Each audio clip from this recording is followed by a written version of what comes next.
Buenas noches, estos son los códigos de hoy. Con envidia ven en el gobierno Duque la forma como avanza el proyecto de reforma de la Constitución para darle más poderes a la Contraloría General de la Nación. En lo que va de este semestre es el único proyecto que ha logrado 2 votaciones y la semana entrante tendrá el 7º de 8 debates que requiere. Al proyecto casi nadie se le opone en el Congreso de la República y los eventuales afectados, que serían el gobierno, los alcaldes y gobernadores, porque el Contralor tendría funciones que le permitirían entrometerse en sus decisiones, tampoco se atreven a hacerlo. Aquí les contamos la semana pasada que algunos voceros gremiales se atrevieron a cuestionarlo y les generó dificultades dentro de sus organizaciones.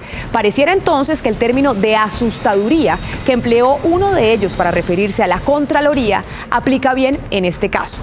Algunos creen que la Contraloría en algunos casos podría llegar a sustituir incluso a la Fiscalía. La gran pregunta de todo esto es ¿por qué está avanzando sin obstáculos en el Congreso y con poco debate de este proyecto? ¿Es cierta la tesis de que se está consintiendo mucho a los congresistas con puestos burocráticos para sacar adelante la iniciativa? Vaya usted a saber. Hay nerviosismo en el gobierno y los sectores económicos porque se empiezan a decidir múltiples demandas que se han presentado en contra de la ley de financiamiento o algunos de sus artículos. La semana pasada la Corte se abstuvo de decidir la primera de ellas, que se refería al régimen simple de tributación que pretende facilitar a pequeños contribuyentes el cumplimiento de sus obligaciones haciendo un solo trámite.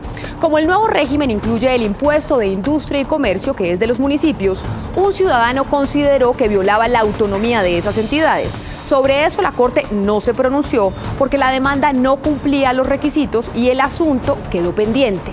Sin embargo, curiosamente, la DIAN emitió un pronunciamiento en el que celebraba la decisión e insinuaba que la norma había sido declarada constitucional.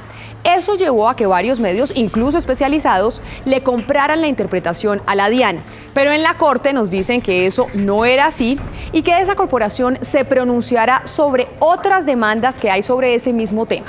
Y siguiendo precisamente con esa discusión, de otra parte se especula que la Corte Constitucional podría tumbar toda la ley acogiendo argumentos de algunas de las demandas que consideran que el trámite en el Congreso fue irregular.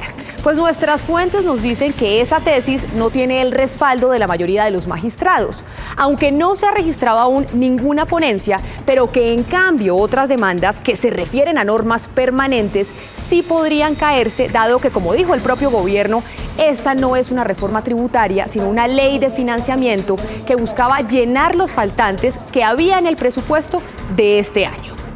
Lo que sí es cierto es que por ahora hay mucho nerviosismo en torno a ese tema de la Corte. Y en mi dato electoral de hoy les tengo los partidos que más candidatos avalados tienen en el país a gobernaciones y alcaldías para las elecciones de octubre. Tanto en gobernaciones como en alcaldías son las coaliciones políticas las que más pusieron candidatos, 71 a gobernaciones y 1.315 para alcaldías. Pero si de partidos se trata, Colombia Justa Libres y el Centro Democrático son los que más candidatos tienen para estas elecciones. Esto es todo por hoy en Código Caracol.